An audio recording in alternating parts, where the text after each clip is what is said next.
지금부터 약 110년 전 우리나라에는 신분제도가 있었습니다. 그 때문에 같은 아버지에게서 태어났다 하더라도 어머니가 누구냐에 따라서, 어머니의 신분에 따라서 자녀의 신분과 지위가 결정되기도 했었습니다. 예를 들어 아버지가 양반일 경우에 본부인에게서 태어난 아들은 양반이 되어서 모든 출세길이 열려 있었습니다. 그리고 아버지의 모든 재산에 대한 상속권도 가질 수 있었습니다. 반면 기생이나 첩의 자식은 서자라고 해서 많은 서름과 박대를 받았고, 때로 아버지를 아버지라 부를 수 없는 처지에 놓이기도 했습니다.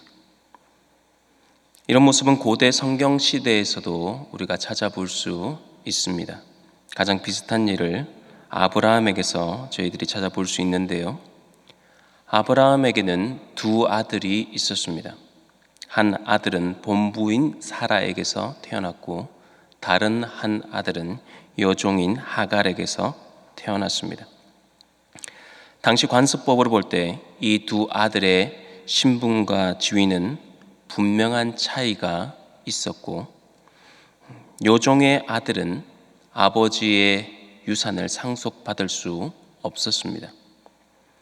그런데 여기에 예외 상황이 하나가 있습니다. 만약 본부인에게서 아들이 없을 경우, 여종의 아들이 아버지의 유산을 상속받을 수 있었습니다. 그러나 늦게라도 본부인에게서 아들이 생기면 종의 아들은 유산을 차지할 수 없는 것이 당시 상속법이었습니다. 때문에 어머니가 누구냐 하는 것이 아들에게 있어서는 상당히 중요한 문제였습니다. 오늘 우리가 살펴볼 본문은 바울이 아브라함의 후손에 관한 예를 통해서 자유 있는 여자의 아들과 육체를 따르는 종의 아들의 비유를 통해서 율법과 복음의 차이를 비유를 들어서 설명하고 있는 말씀입니다. 21절 말씀을 보겠습니다. 내게 말하라. 율법 아래에 있고자 하는 자들아, 율법을 듣지 못하였느냐? 여기 율법 아래에 있고자 하는 자들은 갈라디아 교회의 성도들을 의미합니다. 특별히 바울이 갈라디아 교회의 성도들을 향해 율법 아래에 있고자 하는 자들이라고 말한 것은 지금 갈라디아 교인들이 거짓 교사들의 미혹에 완전히 넘어간 것은 아니고 현재 미혹당하는 중이다라는 것을 우리가 알 수 있습니다. 이에 바울은 율법 아래에 있고자 하는 그들에게 21절에 율법을 듣지 못하였느냐며 이와 같이 반문을 합니다.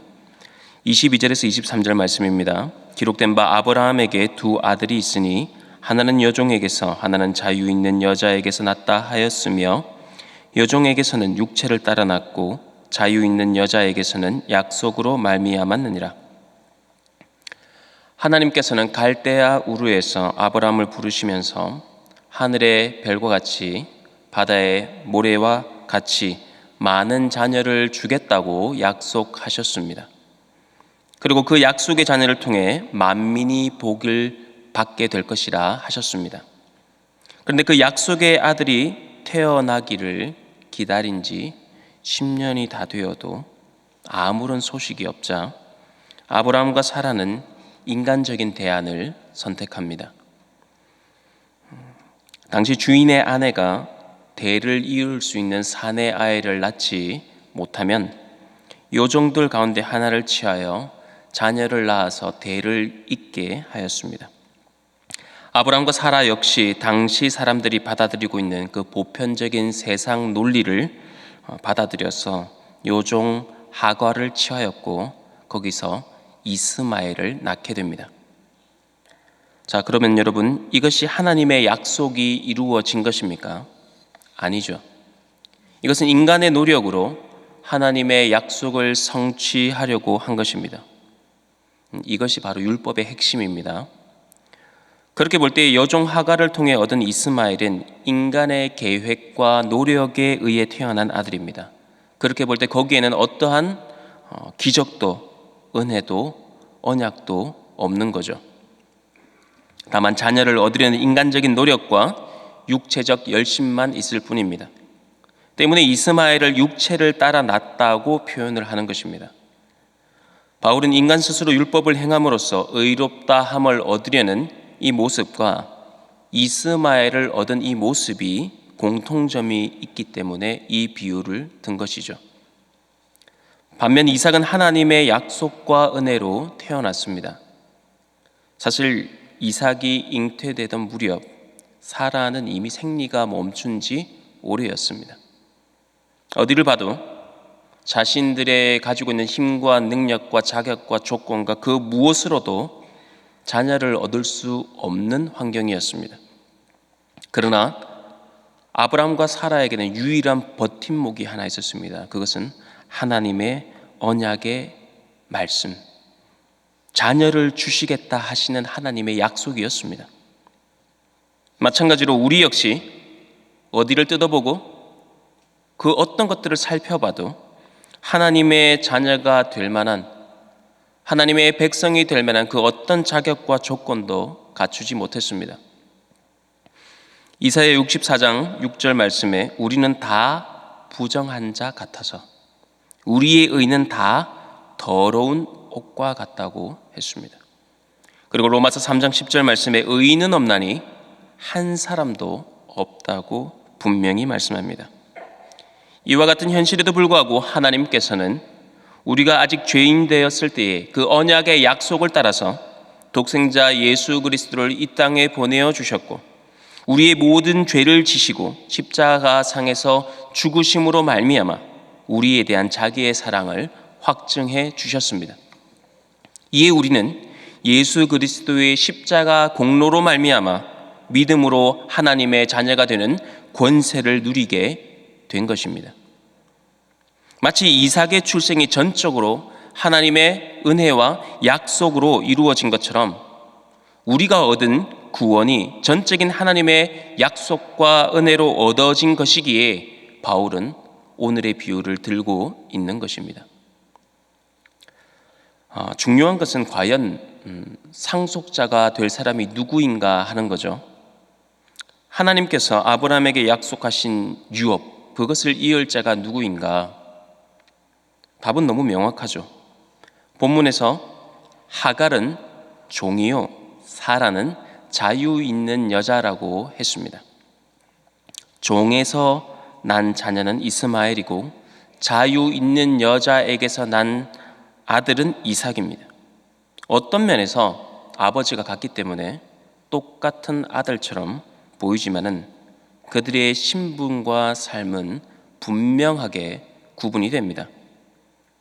자, 24절에서 26절의 말씀을 보도록 하겠습니다. 이것은 비유니 이 여자들은 두 언약이라 하나는 시내산으로부터 종을 낳은 자니 곧 하갈이라.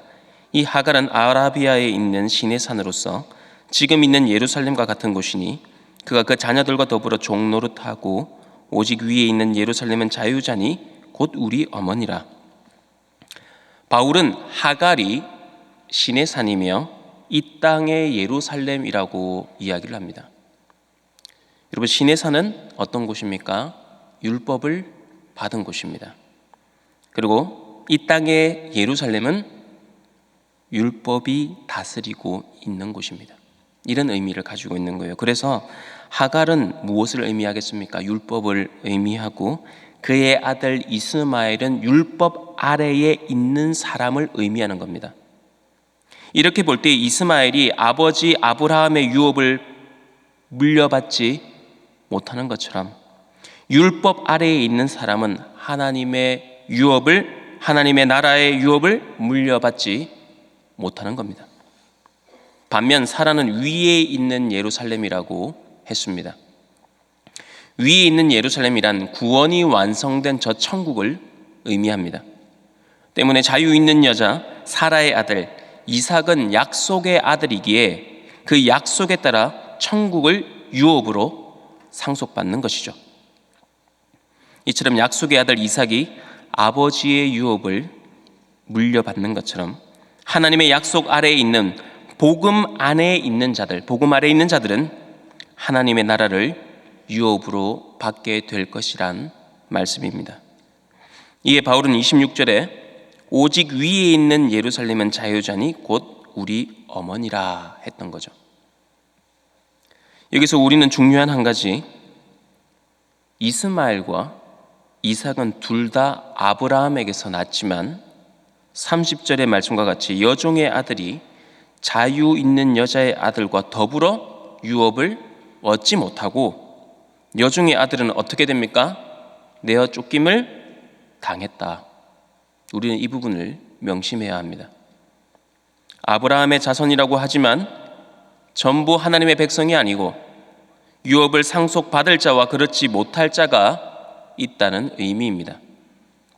다시 말해서 같은 하나님을 믿는다고 해서 결코 다 같다고 말할 수 없다는 거죠. 과거 사회적으로 같은 아버지의 아들이라 하더라도 서자와 적자 사이에 절대적인 차이가 있었던 것처럼 같은 하나님을 믿는다고 하지만 그가 육체로 말미암았느냐 아니면 하나님의 약속으로 말미암았느냐 하는 것에는 절대적인 차이가 있다는 것입니다. 육체로 말미암았다는 것이 무엇을 의미합니까? 하나님의 그 의를 자기 열심으로 이루려는 것입니다. 그런 신앙은 아브라함의 아들이라 하더라도 약속된 유업을 이어받을 수가 없습니다. 사랑하는 성도 여러분, 우리가 받은 구원에 대해 우리가 한 것이 무엇이 있습니까? 없습니다.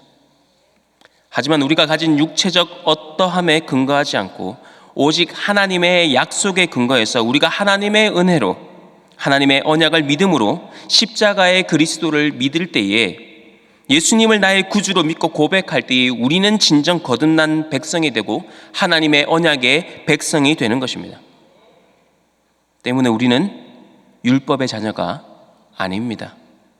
우린 바울이 갈라디아 성도들을 향해 선언한 바와 같이 우리는 이삭과 같은 약속의 자녀이며 여종의 자녀가 아니고 자유 있는 여자의 자녀입니다.